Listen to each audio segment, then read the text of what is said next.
wanateketea, wamama tunaangamia, watoto wanateketea, wababa wanaangamia, dunia inalewalewa, dunia imejaa damu, wamama tuombeni.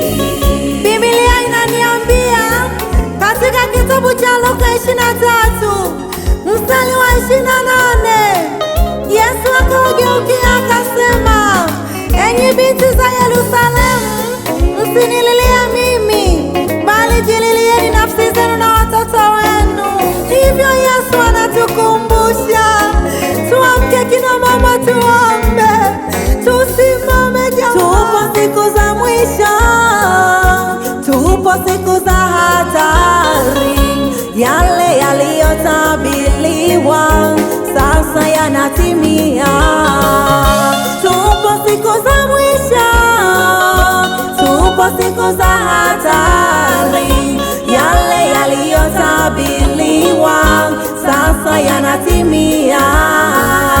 Watu wanauana kama vile wanyama, hawamwogopi Mungu, wanamdharau.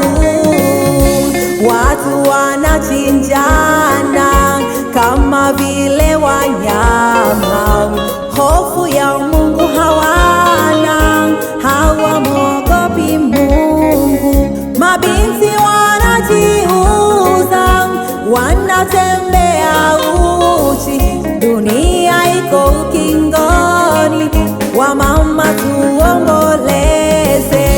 Tuombeni kina mama, hizi ni siku za mwisho, tumuombe Mungu, tuombeni wanawake, tukeshe, tuombe, hizi ni siku za mwisho, tumuombe Mungu, tuombeni wanawake.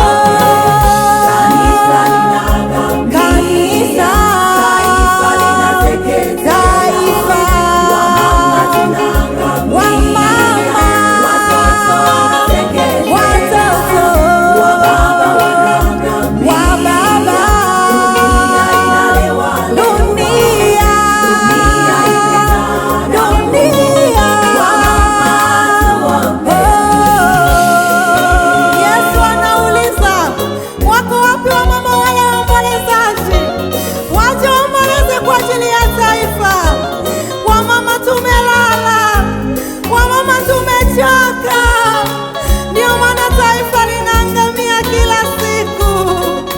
Ndoa za jinsia moja, mwanaume wa mwanaume mwenzake. Jamani, Yesu baba anabaka mtoto wa miezi 6.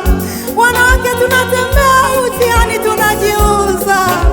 Yesu tusaidie, wanawake tuamke, wamama tuanze kuomba kama zamani. Ujambazi umekisili, kijana haoni dhambi kwa mama yake wa kumzaa au bibi yake. Watoto wetu wanaibiwa na kuchinjwa na kutolewa viungo, wengine wanatolewa hadi figo zao. Yesu tuhurumie, majanga kila siku, wanawake tuamke. Yesu tunaomba rehema zako, tunaomba rehema zako Mungu. Wakina mama tusimame, tuungane kwa pamoja kutetea nchi yetu, kutetea ndoa zetu. Kina mama, Yesu tuhurumie, tuhurumie makazi, tuhurumie Yesu. Kina mama tunakuhitaji katika kipindi hiki kigumu, kipindi ambacho kinatutatiza.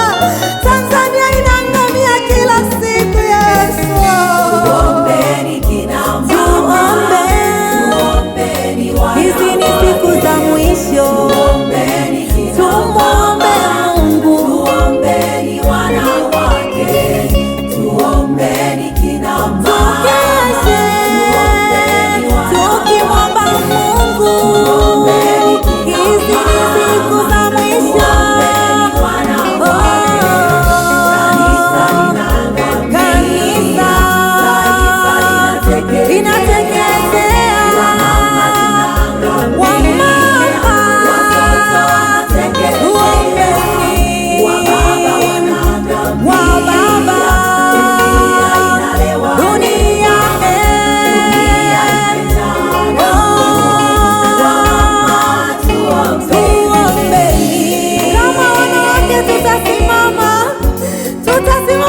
katika maombi, Yesu atatukumbuka, Yesu atasimama juu ya